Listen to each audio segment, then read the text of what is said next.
everybody. Welcome. Hello, everybody.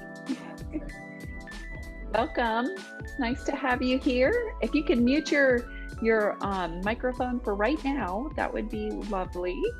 We're going to get started in just a second. I wanted to welcome everybody into the room. I am so excited to be doing this. I'm going to give just a couple of minutes for everybody to join, and we're waiting on just a couple of more panelists. So seems like people have found the room pretty well. So hopefully that was pretty straightforward. I'll talk a little bit because I don't like silence. If you've been on a Zoom meeting with me before, you know that I don't like silence. So I'll just mention before we get started, this is the very first time we're doing anything like this. So I'm Beth Bowman. I'm a Belmont alum, now pre-health advisor here at Belmont. And as an alum, I feel really a strong connection with our alumni. And I know we have delightful alumni who want to be re-engaged and want to be connected with our students. So when I joined this role, I thought, what an amazing opportunity to bring delightful people who are now doing their career to delightful people who are working on what their career is. So I'm so excited to be doing this. I'm going to go ahead and get started. I'm going to stop sharing my screen. I did that just so that my face wouldn't be super large. So hi, everybody. This is very, very exciting. I imagine people are going to kind of be joining us as we get going. You probably saw that I'm recording this, not because of anything other than I'm going to be leaving and having this be a current student to former student conversation. And I just want to be able to sneak a peek and see how it went. So because this is an experiment, I want the data to analyze it. So I have introduced myself already, but really briefly, I'm Beth Bowman. I'm the pre-health advisor at Belmont. I'm going to lay kind of a few ground rules. This is meant to be very casual, very informal. But what I want you to know is I want this to be an open dialogue between our current students asking the questions they want to know the answers to our alumni. So of course, let's all be respectful for each other. Let's keep our mics off unless we're speaking, just to kind of keep the background noise from going. If you're comfortable with having your camera on, that would be delightful because we're all just nice, wonderful friends. So if you're open to that, I think that would be really fantastic. No pressure there though either. If you're one of those just listeners, I fully respect that. So I want to briefly introduce our panelists, and then I'm going to hand it off because this is a former student to current student conversation. I'm going to hand it off to two current students who are going to act as our hosts. If you have a question, you can raise your hand and the hosts can call on you. You can raise it like this, or you can raise it through the little emoji thing, or you can just stick the question in the chat and they will be monitoring the chat. So no correct way to do it as long as you get your question asked. Okay, so let me introduce the panelists because this is not about me. This is about everybody else besides me. So the first person, we're just going to do a hand wave, and then later on you can say more information about yourself. The first person is Audrey Henson. Hi, Audrey. Oh my gosh, Audrey was a classmate of mine a long time ago. So good to see you, girl. Oh my goodness. So she she is representing DO programs, and I'm thrilled to have her here. Thank you, Audrey. We have Ryan Alexander. I saw you, Ryan. How are you? Thank you so much. It's great to have you here. So he also pursued the DO path. We have Julissa Nunez. Hi, Julissa. Thank you so much for being here. I'm thrilled that you're here. She is now in an MD program. We have Marina Bechet. I hope I'm saying that right. Forgive me. Close, Marinia. Excuse me, Marinia. Hi, so nice to see you. Thank you so much for being here. So she is on the MD route. And then Deanna Brown, another friend of mine. So good to see you, girl. This is so exciting. So she went the MD route as well. Hi. Man, this is awesome. Okay. So our two student hosts are Andrea Walker. Hi, Andrea. Thank you so much for being here and hosting. And then we also have Suzyama Dauda. So good to have you here. Thank you so much. So unless there are any questions, I'm going to let them take it over. All good? Excellent. Thank you so much, panelists. And I'm so excited to see how it goes. Y'all have a great time.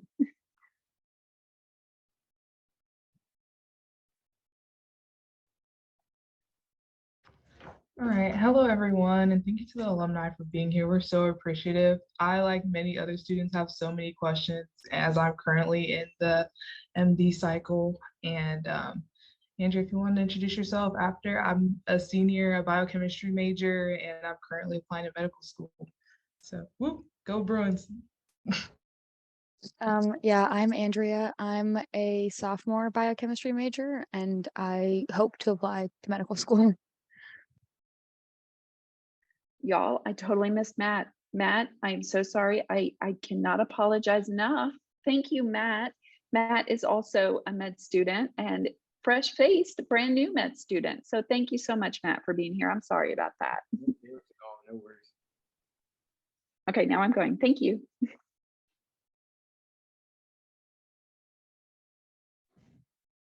All right, we'll start off with the first question that we have here. And like Beth said, you can just pop in the chat or raise your hand. We'll get to you next. But right now, the first question is, what are some things you did to prepare for your career? I can start. So when I was at Belmont, I worked as a medical assistant. I had that certification from high school, so I did it for 3 out of the 4 years I was at Belmont. I also interpreted at Siloam. I was an Arabic interpreter there, and I shadowed a little bit, and I also did research at Belmont. I think that was like the main things I had.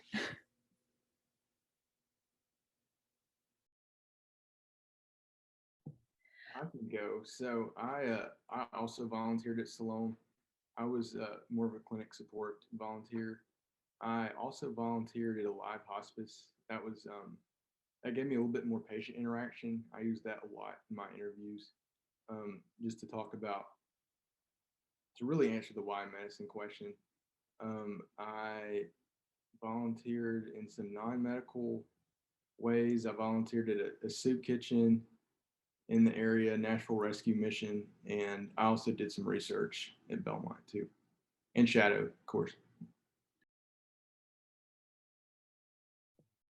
I can hop in. I'm a little farther out, so you'll have to, I don't remember exactly where I did shadowing or volunteering, but I did do an internship program over the course of a semester that was really helpful in just exposing me to a lot of different specialties.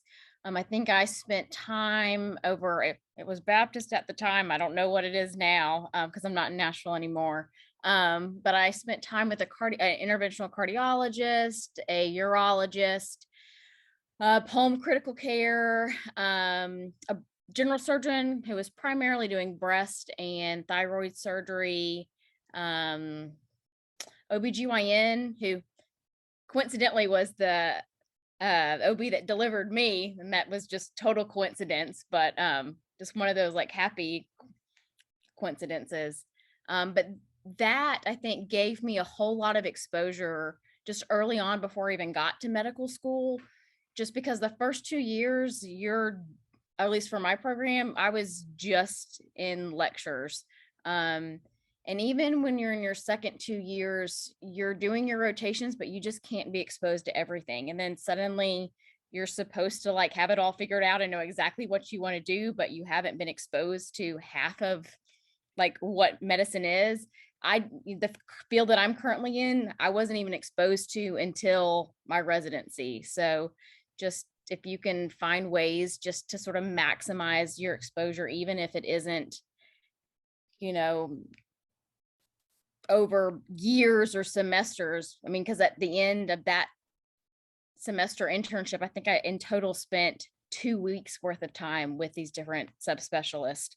But that was enough for me to get a sort of sense and flavor of what the field was all about, and definitely helped me rule in some things and rule out some other things.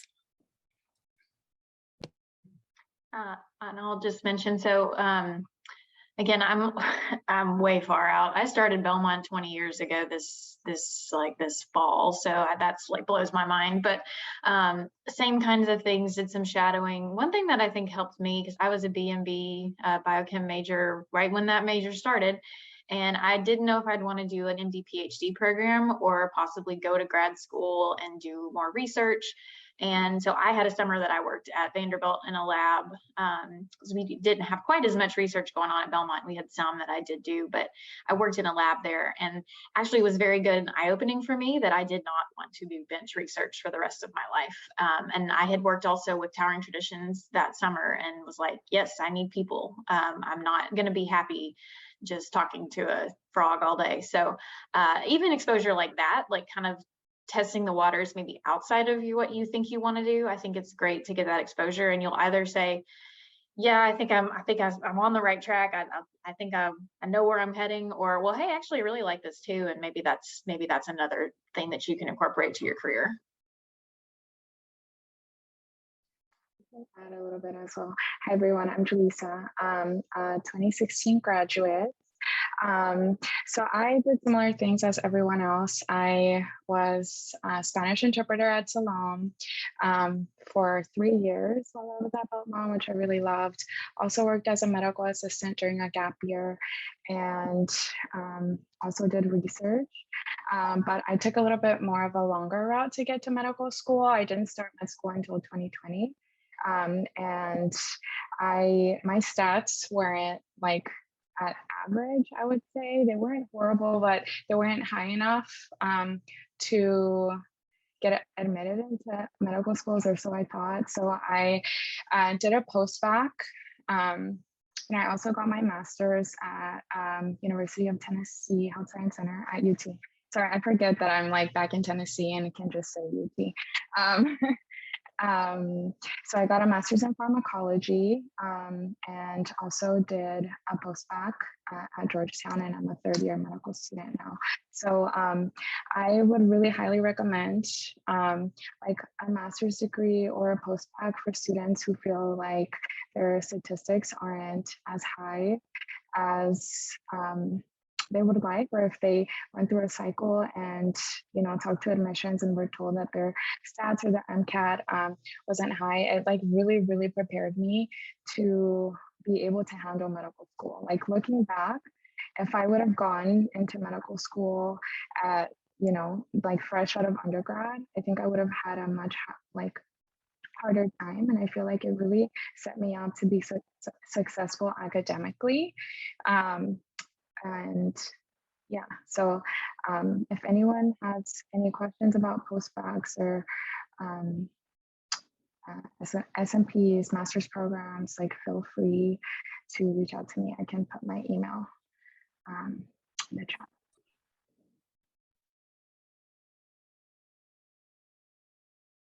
Hey, I think I may be the last one, but similar stuff. I did a bunch of research. I did 2 years of research after undergrad, and I thought that was really helpful. Obviously getting exposure to clinical scenarios is essential. I did clinical research at Vanderbilt, so that was really helpful. Got to work with patients, kind of start a clinical research program. So it's kind of a backdoor side of patient interaction, but it was good. Kind of rolling off what Julissa said, in addition to just your experiences, like kind of nailing down your application and getting sort of aggressive about marketing yourself was something I had to learn, and really doing practice interviews and showing your application to as many people as you can, getting a lot of eyes on it. That was another thing that I ended up doing that was helpful. So.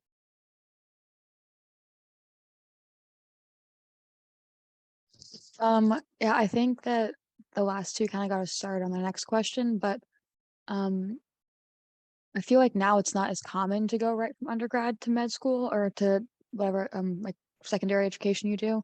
So I guess out of all of you, did you take like a gap year, or did you like take time off, and like what did you use that time for? I mean, do you recommend it? Kind of anything you can say about that experience would be great.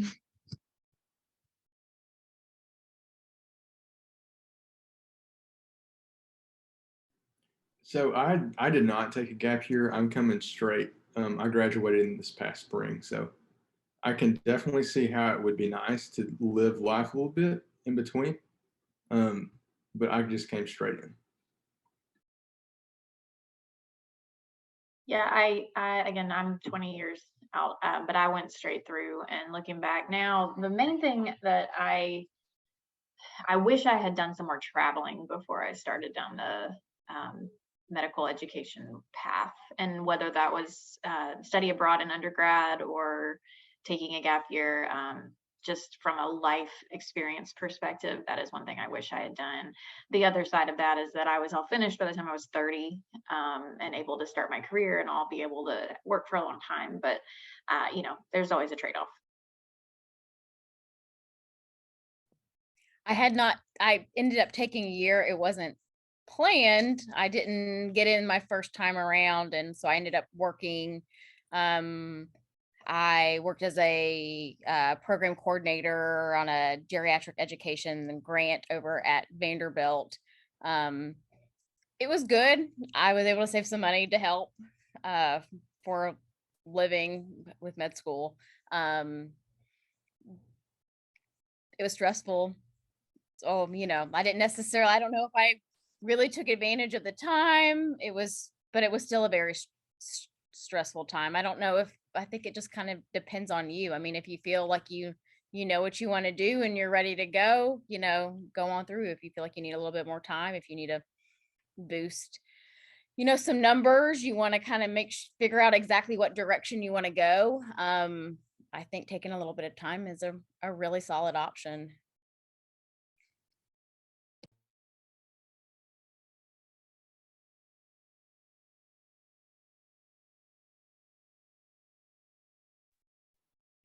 Okay, on to the next question, if no one wanted to add on that. The next question is, what was the most challenging part of your path?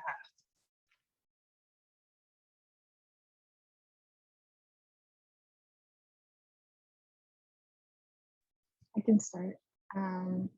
For me, it was the MCAT. The MCAT was very difficult. Spanish is my first language, so I really struggled with cars. And just with the exam in general, I'm a first generation student, first person in my family to go to college. Like, standardized tests are not have never been my favorite. So I really struggled with the MCAT, but eventually figured out a way to study for it better. But it did take me three times, which I mean is why I had to take all those gap years. I made it to the other side eventually, but MCAT was definitely a very challenging part of this whole process. I think I can go next. The most challenging part for me was the actual application process and just the uncertainty of being of applying, and just for a year you kind of don't know what's going on, you don't know where you're going, and you obviously don't hear back from everyone all at once, so kind of just being uncertain for an entire year was probably the hardest part for me. And even before that, just preparing to apply, having my essays written and ready and proofread, and making sure that I'm submitting things that I'm proud of. I think just the application process from start to finish was the most challenging for me.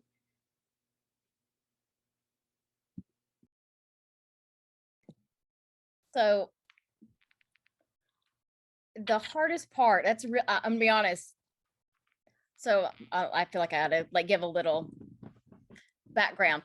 So I'm in hospice palliative medicine now. So the way I view what I do is I'm kind of a professional truth teller. I try to tell it gently, but I'm real honest, real direct. So I'm going to apologize to you if my directness is upsetting. I don't mean to upset anybody. That's sort of how I introduce myself to in most of my family meetings.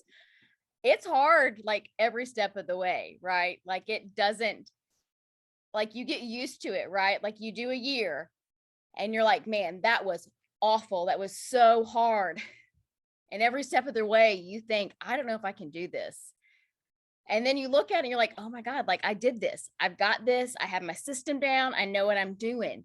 And then it just like levels up. Like it just gets harder the next year. It changes. And you're like, damn, like I just got it. Like I just figured this out. Like, you know, like first year of med school, like you're like, oh my God, like it's my first test and that's an entire semester of biochem. Like, I don't know if Dr. Rigsby's still there, but her biochem was awesome. Beth Bowman was my partner and she's the only reason that I got an A. Like that is the only reason that happened. And that was my first test. And so, but somehow like I made it through. And you know, in the second year, like you have a sense of, okay, like I know how to do this. I know how to study. I can handle this volume, but then it's something else that's hard. And then you're on rotations and then you're trying to figure out like how to do that. And then you get that down and then it's fourth year and you're applying for a residency and trying to do that. And so like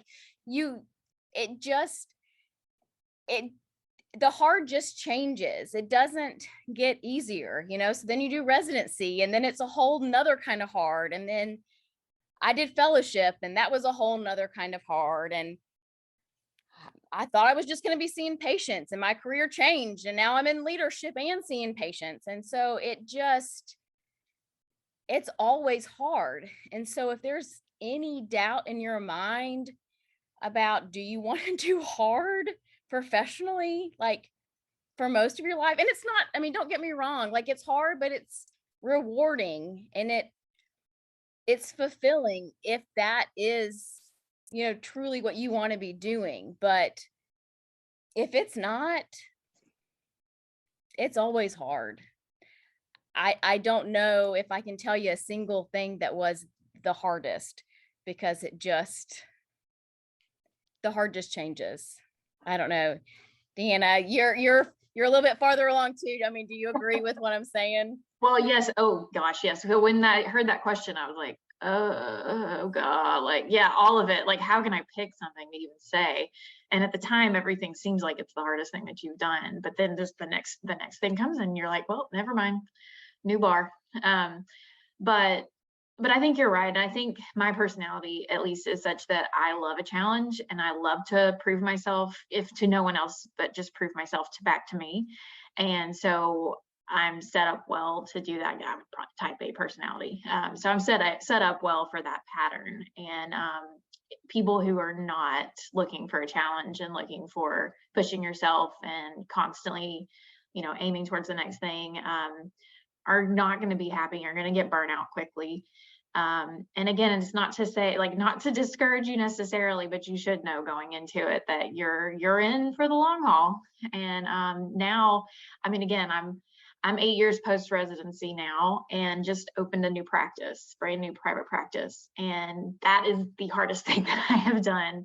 And not just because of the medical side of it, but now it's business and finance and leadership, organization, totally different ballgame. You learn things as you go that helps with all of that. It builds as you're going through all of these difficult things. But I mean, but it's awesome. I love it. I'm so happy that I do what I do. And, you know, looking back, wouldn't change it at all. Would absolutely pick the same path, even with it being difficult. So.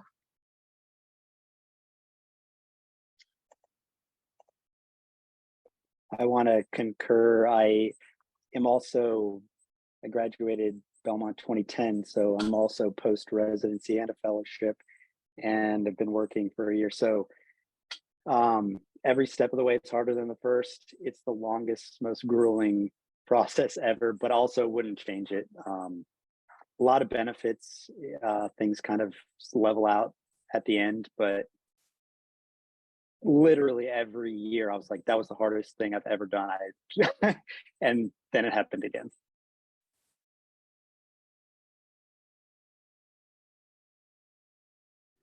Yeah, I'm about a month in. We've had our first exam.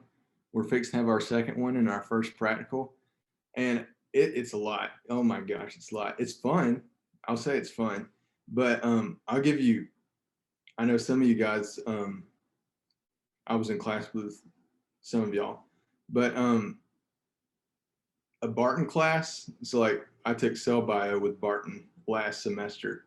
We covered half of that class in 3 hours. So like you fly. Like that's a transition you have to make. Drinking from a fire hydrant. That's the phrase you'll hear. So that's difficult. That's the stage of difficult I'm at right now. But it is fun. If you're passionate about it, if this is the path for you, you'll enjoy it. And you'll always think to yourself, I don't know if I can do this, but you will. Yeah, that's all I can say.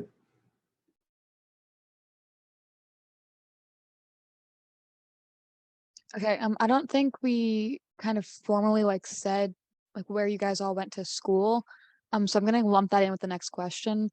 Could you just tell us like where you went, like where you received your degrees from, and then like in general, like roughly how many programs you applied to, and then like what made you pick the one that you did? Kind of like all together if you can.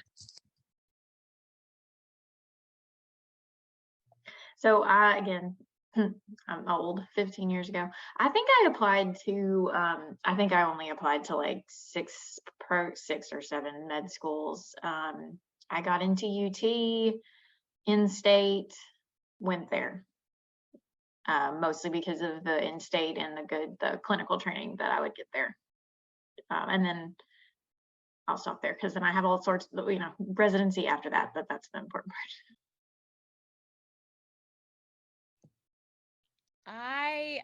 I don't remember my first cycle. I only applied to MD schools. I don't remember 10, 15. I don't know, but I didn't get in anywhere. And then the second time around, I applied to in-state MD schools and then a bunch of DO schools and got into a couple. Ended up going to the Philadelphia College of Osteopathic Medicine, their Georgia campus. They had opened up a campus in Swanee, Georgia, so like Lawrenceville, North Atlanta, right outside the perimeter. I don't know. I really liked it. It felt really, my interview felt really easy. I don't know. It just felt right. I don't know. It's kind of like when you like applied to undergrad, you just, or I don't know if you've had jobs where you've had to interview before and you just kind of feel that click, that comfortable piece kind of feeling, like it just felt right. And yeah. And then residency. I'm in Georgia now. I don't sound like I'm from Tennessee anymore, but yeah, I'm in Georgia now.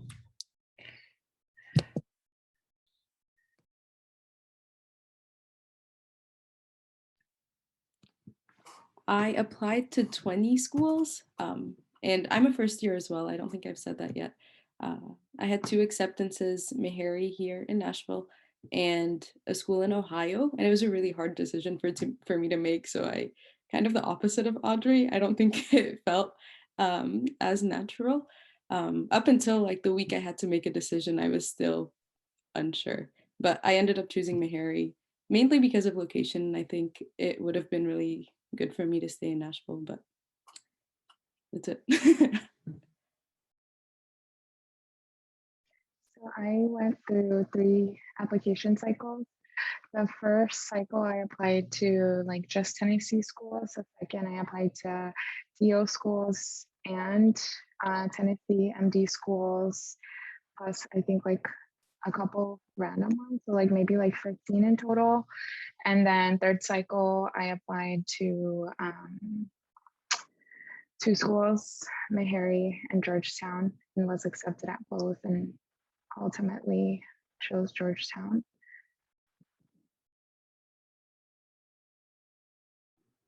I interviewed at UAB, Quillen, and UT, and I only got into UT, so that's where I went. And I'm in their accelerated MD program, so it's 3 years of medical school, and then I start residency with UT in internal medicine. So I'll stay in Memphis for that.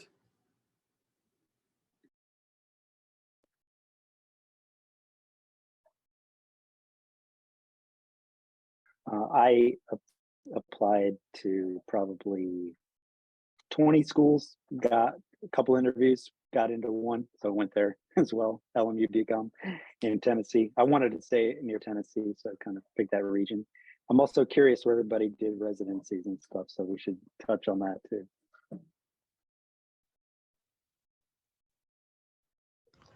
All right, the next question is kind of a personal question. I know a few people in here have this question probably, but any interview tips for med school? How was the structure of your interviews? I have some coming up and I just really like some reassurance and advice about that.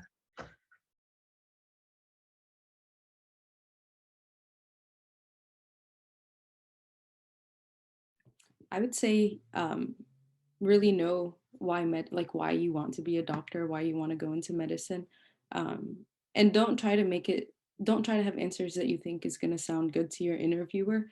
I think it has to sound good to you. You have to be convinced when you're telling people like, this is what I want to do for the rest of my life. And I don't know if you guys still do like an interview before you get like a letter of rec from your professors at Belmont. But that was really helpful for me because it was kind of a good mock interview. And if you can do other mock interviews, I think that would help at least with like the nerves and the stress of being interviewed. I think there's a few other questions that you should just have answers for other than why medicine. Like you might be asked about your strengths and weaknesses a lot. Why you want to go to that school is going to come up probably in every interview. And you should really convince them of things like that only their school has that you think would be a good fit for you. And for all of your answers, you should be able to tie your experiences in with what you're saying. So if you tell them, like I think Matt mentioned ETSU, so they're big on rural medicine. If you're going to tell them, oh, I want to serve underserved communities, I want to work in a rural area, but you don't have the experiences to back that up, it doesn't sound as good. You need to be like, this is what I did, and this is how I found out that what you have is also a good fit for me.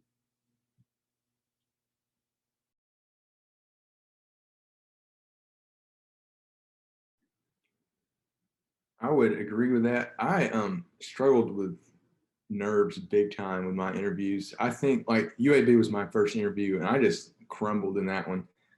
So I would say the more practice you can get telling your story, the better. Make sure you have a few common stories. Don't memorize things because that'll get you hung up. But have a few common stories to support different parts of your interview, like Marinia said, or different parts of your application, like Marinia said. Randomly, I was an RA my senior year, and I used that experience so much. It's random, it's not medically related, but just the soft skills like communication, emotional intelligence, things like that they look for. You can give actual examples with. And also, it's not, once you get into it, it's a conversation. They want to see if you can connect with other humans. They don't want you to recite and sound robotic. Like they've read your application, so they know what you bring. They just want they want to have a conversation with you. So the better you are at that, and unfortunately, the better you are at like marketing yourself, the easier it'll go. And like again, the more practice you have with that, the better. Like by UT was my last interview, and I felt most confident about that. I'd done it a couple times at that point. So The springboard off of what Matt just said, I think I remember somebody in one of my interviews, I don't remember which one, somebody saying, you know, we brought you here. We know based off of what you see on paper, you can make it. We're here to see if you can carry on a conversation, like basically to see that you're like a normal human. And so really it is truly about that conversation. And I think they're looking to see if you're sincere. You know, it's like any other conversation. They know, you kind of know when somebody's BSing you. And so I think it is good to have those sort of pocket examples for those scenarios. You know, you don't want to like over rehearse them because then it does sound like canned and insincere. I had a couple interviews. I think my UT interview, they gave me like an ethics question. And it's funny because when I was thinking about this panel, I was thinking about like what I was asked. And where I am now thinking about it compared to where I was then, it just took on a whole nother light. But they gave me a scenario, like I had a son who was talking to a girl who I was treating who is HIV positive, and how, what would I say to my son? And so it was a bizarre question. But like, you may get some kind of, I don't know, interesting ethics questions. And I was very, be honest, be sincere. So that like might come up, but that was the only one that I had like kind of a weird question. Was asked if I was a residency interview, but I was asked what animal I would be, and why. So like sometimes people are weird and programs are a little weird, but it is interesting. But yeah, I think a lot of it is just trying to get to know you, read between the lines.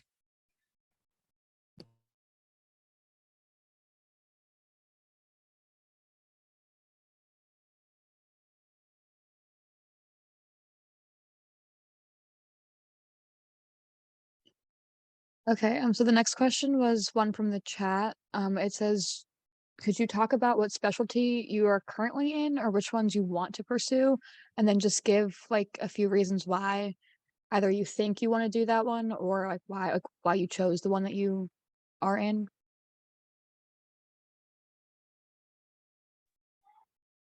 So I'm a dermatologist. So dermatology wasn't necessarily on my radar when I started. I actually thought I might want to do either a ped specialty or maybe GYN. Derm, basically got into my clinical rotations and had some derm patients, some interesting conditions that I was treating on like my internal medicine rotation, family practice, surgery, and then sort of started thinking about it a little bit more. And then once I did the actual derm rotation, I loved it. It was great.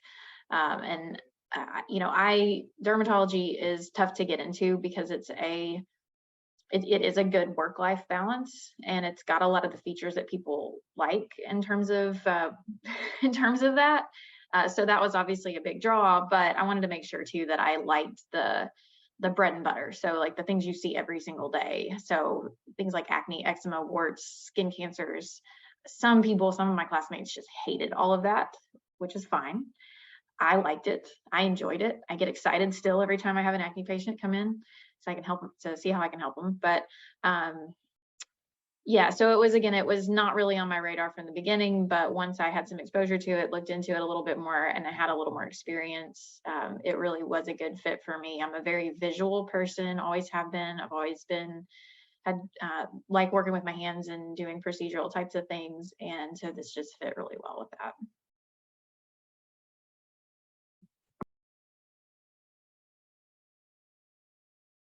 I'll jump in. I do addiction medicine, actually.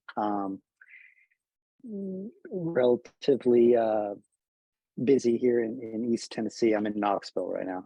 And so, yeah, I actually matched an internal medicine residency afterwards. And I was just perplexed at the kind of cookbook medicine that was hospitalist medicine that was, oh, this suspicion, and we're going to start X, Y, and Z and move on. And kind of over testing, over treating was kind of in my mind at the time. I was like, why are we ordering the $1 million workup on every patient? I was asking my attendings like all these questions about epidemiology of diseases and why we would test for these super rare things when the common thing is more common. And yeah, so they were like, you might do better in a different specialty, really. And I did preventive medicine, actually, and did epidemiology, public health.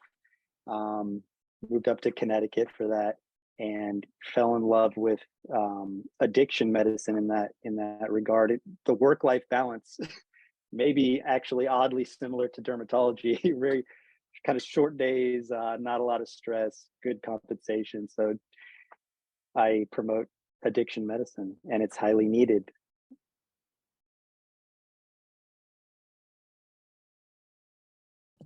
I actually, so I've done my residency in Macon, Georgia. I originally came here for OBGYN. I had major back surgery when I was a third year medical student, was pain-free when I came here. About 2 months in, operating and delivering babies, was not pain-free, and was like in my mid-20s and thinking, okay, what happens after, like, I don't know, 30 years of just normal wear and tear of life? So I changed to internal medicine. Was wondering if I would ever find anything that I loved as much as delivering babies, and I was not, until my second year, where we had a required palliative care rotation. And like within the first week, it was amazing. It was just like, these are my people. I get to talk to my patients, like spend real time with them, not just like, hi, bye, I'm going to check your labs on the computer and write a note on the computer and not have any conversations with you. Get to help them understand what's going on with their body, like prescribe medicine that makes you feel better. And so I did a fellowship in that. And so I'm our medical director for palliative care here in Macon, Georgia, doing that now. And I love it. And it is really sad because it's end of life care and people are dying all the time. And that is sad and that is hard, but there's so much love and it's really special, and death is unescapable, and you're really shielded from that in training, and like death is the enemy, and like it's your job to like cure it, except you always fail because you can't cure it. And so yeah, it's a really special field, and I love it.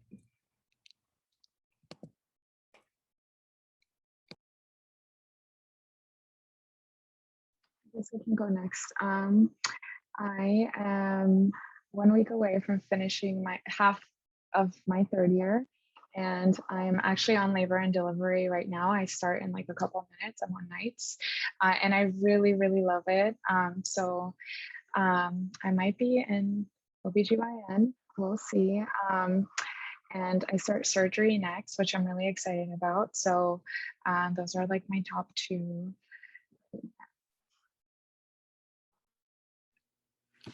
I'm still a first year and haven't done rotations yet, but just from working as a medical assistant, I got to work in different specialties.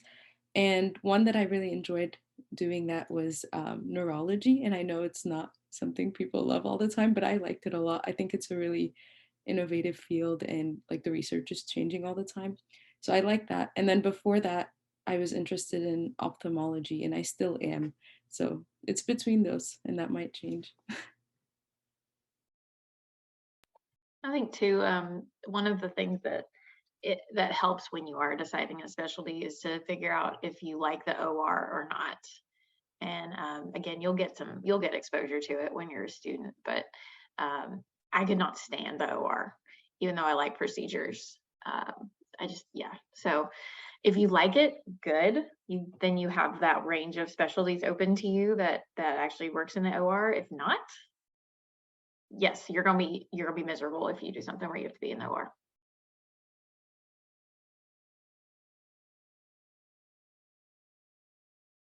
One other thing to consider too, besides like surgery, not surgery, that's the big question, but also something Audrey mentioned, kind of getting like understanding what your pace is and how much time you like to spend with other human beings. And I know that was one thing that drew me to addiction medicine. I spend an hour with every patient, just about. Like most of what I'm trying to manage is things that have developed from socioeconomic, environmental things that lead to disease, which is common, not common amongst all specialties. So I think it's just so valuable to dig into kind of the person and who they are, where they live, what they do, all that. And you don't get that in every specialty. So if you like that, that'll steer you towards other specialties.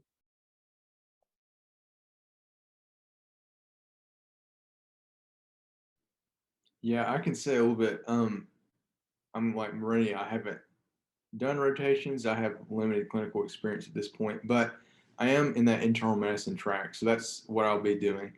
And really, I kind of came to that decision to go through because the type of relationships I want with patients, and really, I guess the type of cases you see. With internal medicine, that you see a lot of like longitudinal, close relationships with patients.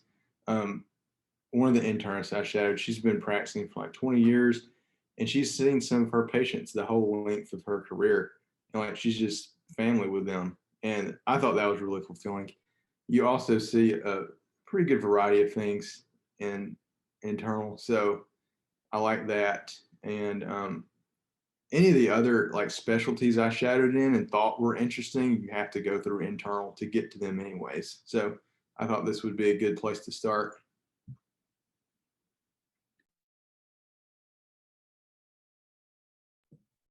And I will say, kind of talking about that, internal is the path to a lot of other subspecialties, but there are a lot of things that you can do with a lot of different backgrounds. Like with family medicine, you can still be a hospitalist. So do inpatient or do outpatient. You can do urgent care. You with internal, you can do pretty much anything except treat kids. Like with hospice and palliative, you can do like it's fellowship, but you can do OBGYN, you could do family, internal anesthesia, like surgery, pretty critical care, pretty much anything to go into it. So, even if you do kind of head down one path and you find yourself, in it and you think, I need to change directions, this isn't working, medicine, there's a lot more flexibility now than there used to be because a lot of people do burn out. That's just sort of the reality. And so, you can get somewhere and change your mind. I mean, I know that's ahead and we're talking right now, but just file that away for, the future.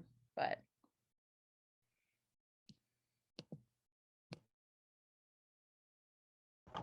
All right, the next question is why medicine? What led you to medicine?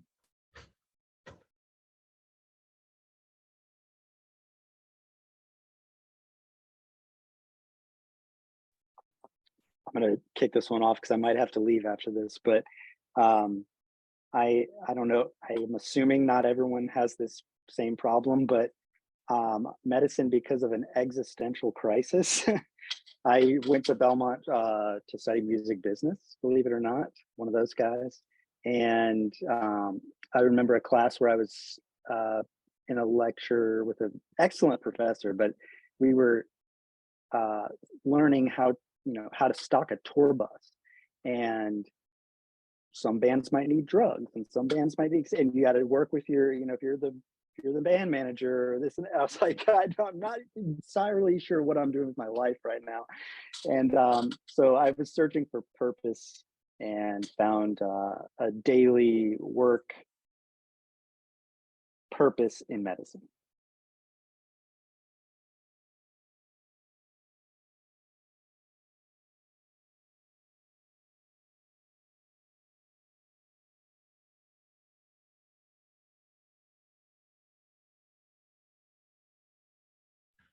All right.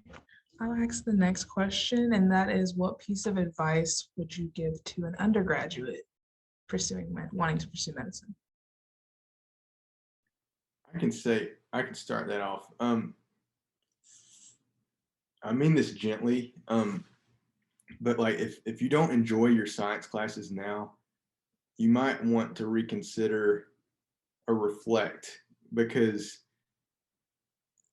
it just comes in like 50 times more in terms of volume. So if you don't like it, if it's a chore, ask yourself why medicine. And yeah.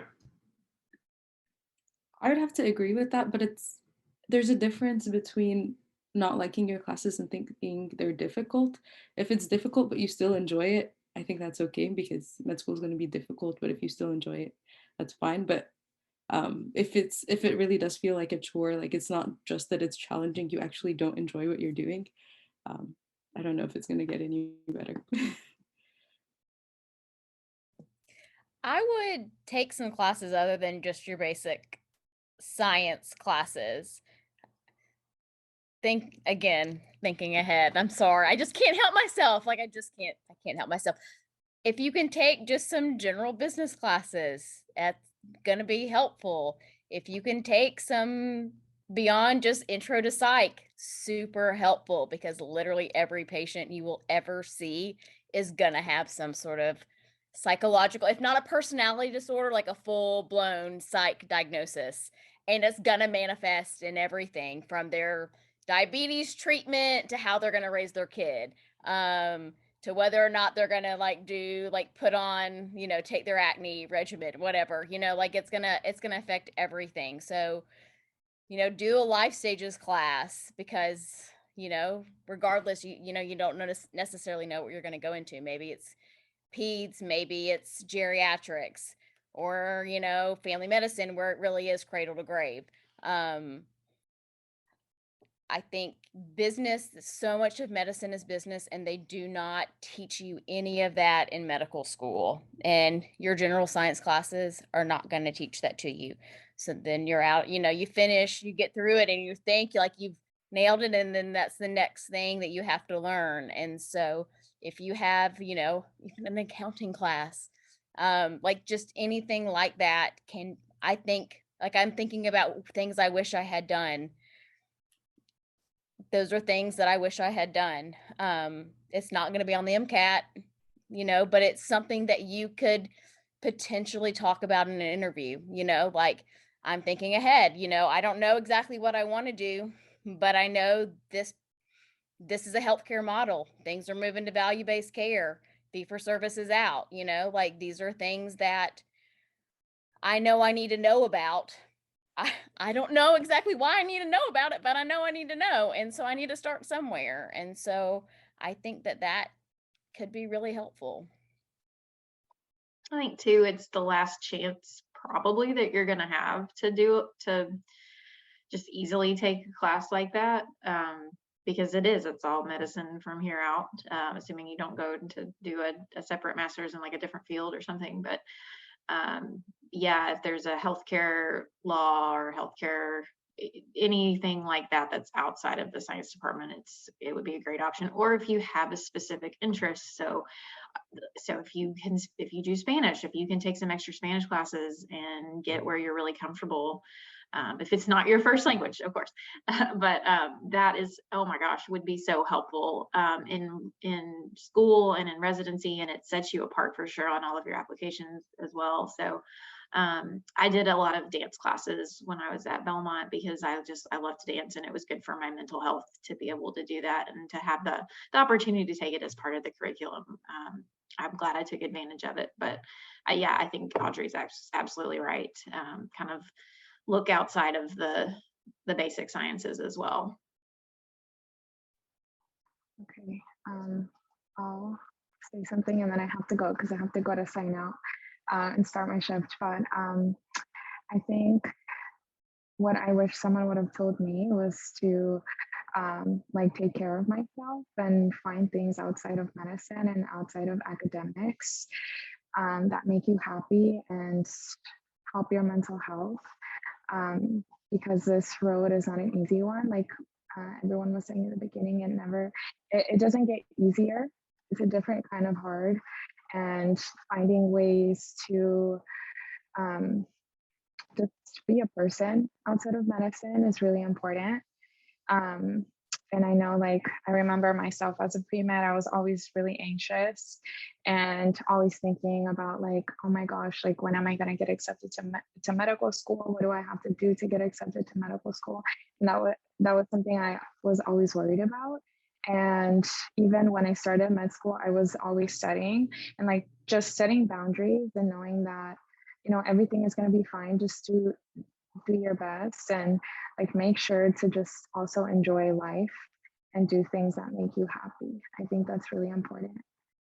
But I hope Everyone have a good night. I have to head out. My email is in the chat if anyone ever needs anything.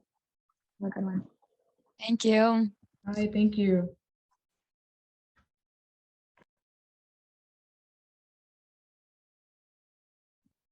Okay, so then I think we do have time for one more question.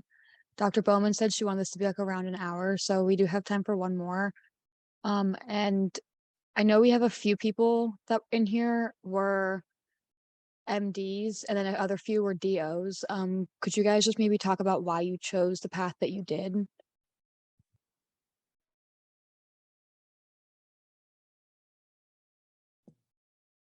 For me, it was necessity. I mean, I wanted to be a doctor. That was, that's just kind of how things played out for me. So I'm really happy I did it. I love the holistic approach. I think it really fits in well ultimately with what I do now that I had no idea I was going to be doing.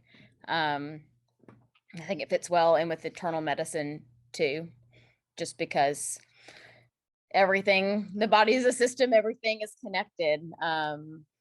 So I think that's how that worked out well for me. But like with any field, there are good doctors, there are good DOs, there are bad DOs, there are good MDs, there are bad MDs. But you're going to learn the body of knowledge wherever you go. I mean, if you put the time in.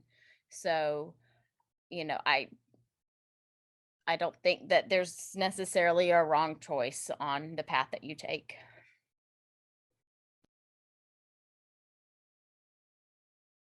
I firmly agree. I remember I got into DO school and I was waiting to hear back from MD school, and I was like, I don't know what to do. And my PI, I said I did research for 2 years. My PI was MD, PhD, and he was just like, you just go where you get. It doesn't matter. That's your. The door's open now. You can do whatever you want, And it ended up working out perfectly. I don't think there's a difference much anymore which path you choose. Both are awesome. Yeah, and I agree. And like as I've gone along, and now through residency and post training, most people don't care anymore if you're MD or DO. You're trained. Your residency is really where you're going to learn the stuff that you need for your everyday work. And now with some of the changes that they've made too, I think that MDs and DOs are often all mixed in the same programs in the end, and end up being great either way.